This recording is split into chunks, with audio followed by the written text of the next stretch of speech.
Hey friend, and welcome to this video.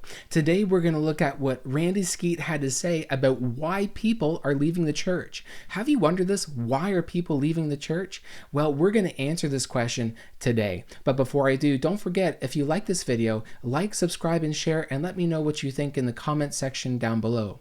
This channel is all about Bible prophecy, evangelism, and apologetics. And let me tell you, when we evangelize, people come into the church and we want them to stay. But why do they leave? This is what we're going to be answering. We need to prepare people for Jesus Christ's soon return. We need to bring a harvest into the church so that people may be saved. So we're going to get into why people are leaving the church. Let's see what Randy Skeete had to say about this issue.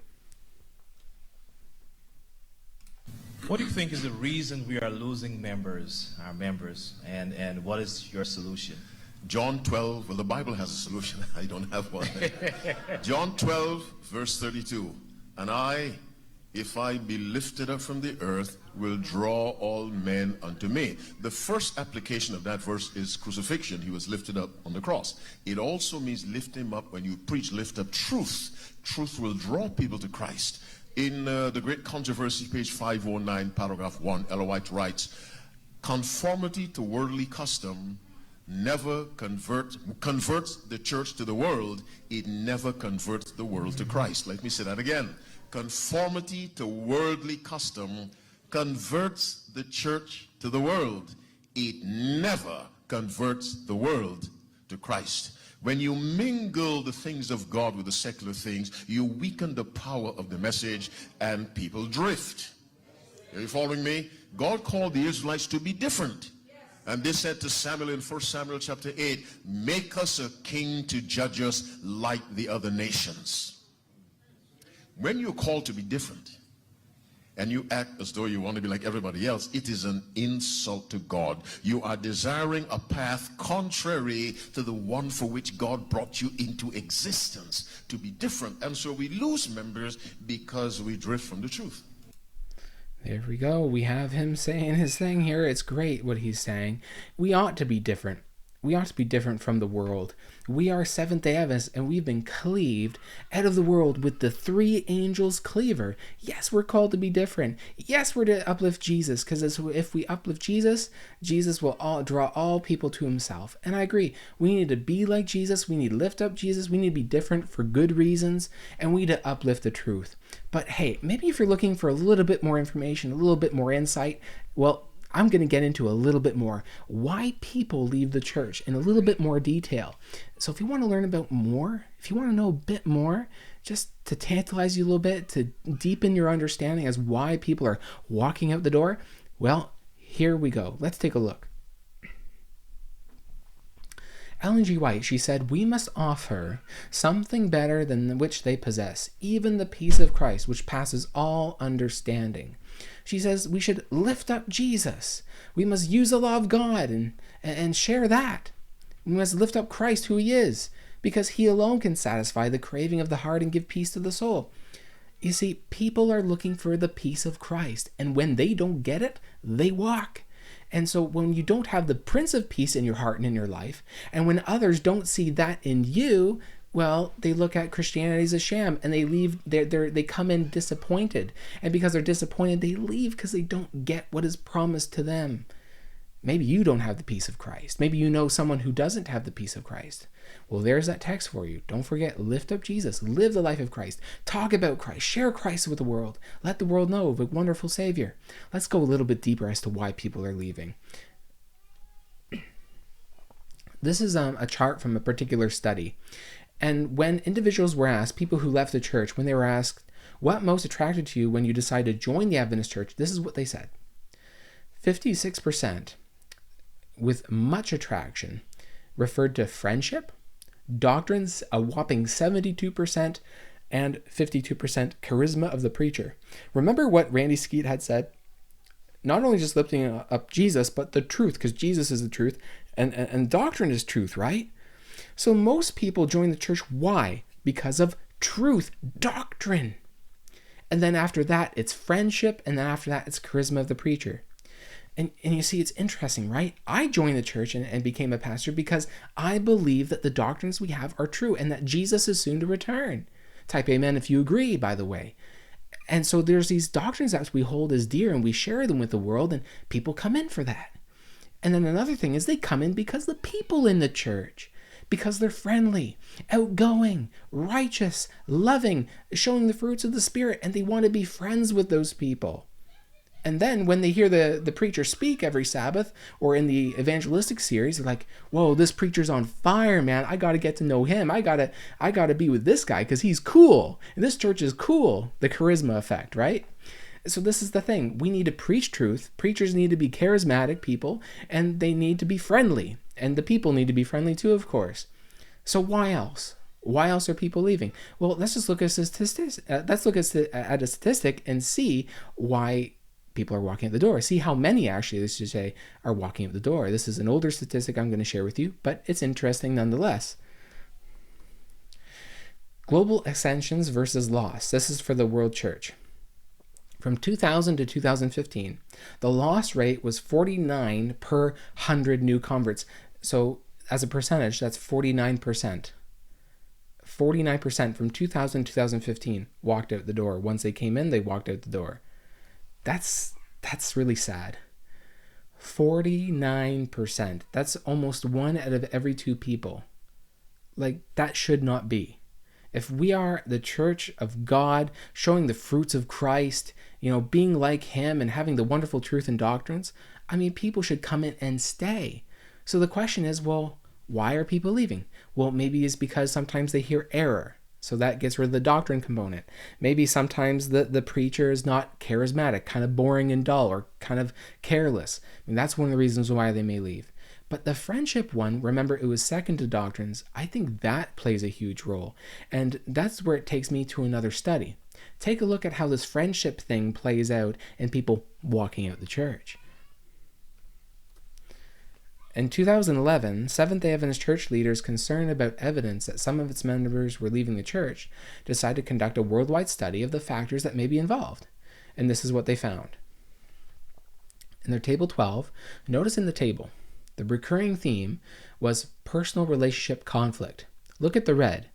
Perceived hypocrisy in other church members. Notice it's not real hypocrisy, it's perceived. It's what people are perceiving to be true, and it may not very well be true in the first place. It's perceived hypocrisy. So hypocrisy is an issue. Everything in yellow has to do with relationships. If you look at yellow, family conflicts, conflict, marital difficulties, again, conflict, lack of friends in the church. See the friends component? Personal conflict with the pastor. See, when you compare that with what that other graph had shown, or the other chart had shown, it comes out really clearly, doesn't it? So we need to do better in our friend zone, in our charisma zone, right? That's the problem. Why people are walking out is because people are not bearing the fruits of Jesus Christ, the character traits of Christ. And sometimes, even when individuals bear the character traits of Jesus, some people just don't like the person anyway, and they leave anyway. So I'm not putting all the blame on the people. Yeah, some people decide to leave just because they go into apostasy, or maybe they have a bad spirit, they have a bad heart, and they cultivate hatred, or they cultivate evil surmising, and they eventually leave because they hate or they don't like an individual. So this is something that we have to keep in mind when we evangelize, and when we do things, and when we interact with others. So this is important to keep in mind. Let's not forget about this. There's also what I call the downward march to secularism. When people get discouraged, or when they become engrossed with worldly affairs, they begin to experience less or no private prayer, less or no Bible study, and long-held standards erode. So this is what I call the downward march to secularism. If you go forward again, further, the church attendance suffers. They stop going to church, they have doubt in the Bible, and then they begin to distrust religious institutions. Now, what I want to share with you is that, yeah, this is the downward march as individuals begin to make their exit, walking out. Well, this can be flipped. So not all hope is lost. The solution is in the problem. We have to understand the cause. And when we understand the cause, we can treat the disease. And here we're talking about the disease. I'm using a metaphor as walking out, the sickness of walking out. So we need to establish trust in our institutions. What else? We need to increase people's confidence in the Bible. We need to also invite people to church and have incentives. We need to incentivize people to go to church. We also need to make sure that we uplift standards, encourage Bible study, that we also encourage prayer. Our midweek prayers are important. So this is not just negative thing. This can be turned into a positive if we take it in the right way, the right direction. When movements away from Christian faith occur, they mostly occur between the ages of 18 and 29. This is important. Talking about the perceived hypocrisy, well, oftentimes we have conservative religious parents, and I'm not saying all of them are bad, but there are sometimes very conservative, uptight, very restrictive and domineering parents, which basically take fun out of living. And, it's almost as if like there's some families, for example, who basically would believe that we need to wear our Sabbath suit all day long, meaning that, when we go to church, we put our fancy dress clothes on, fit for church, and then we don't take them off even when we get home, which, again, that's excessive. That's foolish. We can change our clothes, but there are some people like that. There's other examples, but I won't go there. For the purpose of this video, I just want to share the fact that we need to be caring and loving individuals. I'm not saying parents are not. Parents are, and they want the best for their kids usually. And if they want the best for their kids, they're going to have a balanced faith and balanced religion. They're going to encourage their kids. They're going to empower their kids. They're going to allow their kids to have fun within the bounds of God's law. They're not going to be overly restrictive, and they're not going to be sad Adventists, mopey Adventists. When the Spirit of the Lord comes into people, they have joy. And that joy is contagious. And that's another component of why people enter the church. They love the joyful, friendly Christians. Now they leave between the ages of 18 and 29. The perceived hypocrisy effect, what I'm saying, is that some youth, because they live in these, poor families, or not poor, don't mean money, but I mean like morally or restrictive families, they begin to look at religion as restrictive. They begin to look at religion as a yoke of bondage rather than experiencing the freedom, the life that Jesus offers. And they just can't wait to get out of the house and leave religion behind them. And that's that 18 to 29 period. That's when they start going to university and college, or going out to the work to do their trade, or whatever it may be. So this is important. Family life is key. Here in the study, it says that witnessing fewer credible displays of faith proved to be by far the most powerful predictor of religious disbelief. Fewer displays of credible faith. Interesting. So from the study, I pulled this from a study, and basically what it's saying is that because children are not seeing the real Christian faith being lived out in their parents and family members, it leads them to doubt the authenticity and trustworthiness of the Bible and of Christ himself. And they begin to look at religion like a sham. And because they don't want the sham and they want freedom, they want fun in sin, they go. And so they look at it and say, why would I want to be like mom and dad or brother or sister or aunt or uncle? Actually, I want to go have fun. I want to live life, because this life that I'm seeing in the home or in the family is just not working for me. And because I'm not seeing faith lived out in my parents, the real genuine faith that my pastor talks about and that pastor preaches about and that I have Bible studies on, it begins to lead to doubt, as I mentioned. And so they leave. So we need to live out our faith. We need to stop putting on the Sabbath mask. We need to stop pretending like we're all good and all fine, but then live as degenerate people throughout the week. The masks need to come off, and we need to be sincere, regenerated Christians. This is important, because if we don't, we're going to lose the next generation of young people. I'm talking to parents. Live up to the truth. Follow Christ with your whole heart and live out your faith so that your kids may be converted. Gandhi said, "I like your Christ, I do not like your Christians. Your Christians are so unlike your Christ." I believe one of the reasons maybe why Mahatma Gandhi had not become a Christian is because he saw people who were professedly Christian commit all sorts of crime and oppress even his people. So when we take on the name Christian, it's not a joke. It's serious. It's really serious. When we say we're Christian, we better live up to it. Because if we don't live up to the Christian name, we're taking the Lord's name in vain.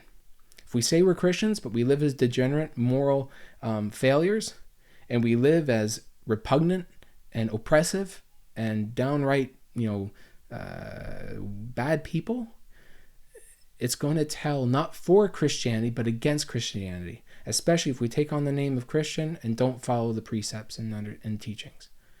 So my big appeal today is, let's be serious about Christ. Let us stop the next generation from walking out the doors, and let us be real for Christ. Not just for our own sake, but for the sake for our kids, the sake for our church and the betterment of it. By the way, if you like this video today and you like this study, don't forget to like, subscribe, and share, and let me know what you think in the comment section down below. Thank you for joining me on the study, and the Lord bless you and keep you until we study again.